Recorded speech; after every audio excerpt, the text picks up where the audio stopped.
Bo'yin grija kasalligi, qo'llaringiz og'riq berayotgan paytda uy sharoitida davolovchi mashqimizni ko'rsatamiz. Plastin yordamida bo'ynimizni orqa tarafga tashlagan holatda kushetka yoki so'rini oldiga kelgan holatda bajaramiz. Ahamiyat beramiz. Plastinani shu holatda ushlagan holatda bo'ynimizni, boshimizni orqa tarafga tashlaymiz. Oldi tomonga plastina sochiqni tortamiz. Ketdik. Orqaga kallamizni tashlaymiz, oldiga plastinani. 1 2 3 4 5 6 7.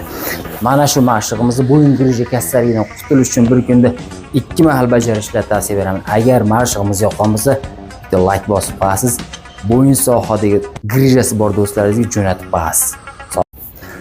Bo'yin grija kasalligi, qo'llaringiz og'riq berayotgan paytda uy sharoitida davolovchi mashqimizni ko'rsatamiz. Plastin yordamida bo'ynimizni orqa tarafga tashlagan holatda kushetka yoki so'rini oldiga kelgan holatda bajaramiz.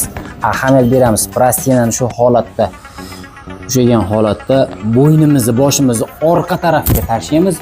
Oldi tomonga plastina sochiqni tortamiz. Ketdik. Orqaga kallamizni tashlaymiz, oldiga plastinani. 1 2 3 4 5 6 7. Mana shu mashqimizni bo'yin grija kasalligidan qutulish uchun bir kunda 2 mahal bajarishga tavsiya beraman. Agar mashqimiz yoqqanmasa, bitta like bosib qo'yasiz. Bo'yin sohadagi grijasi bor do'stlaringizga jo'natib qo'yasiz.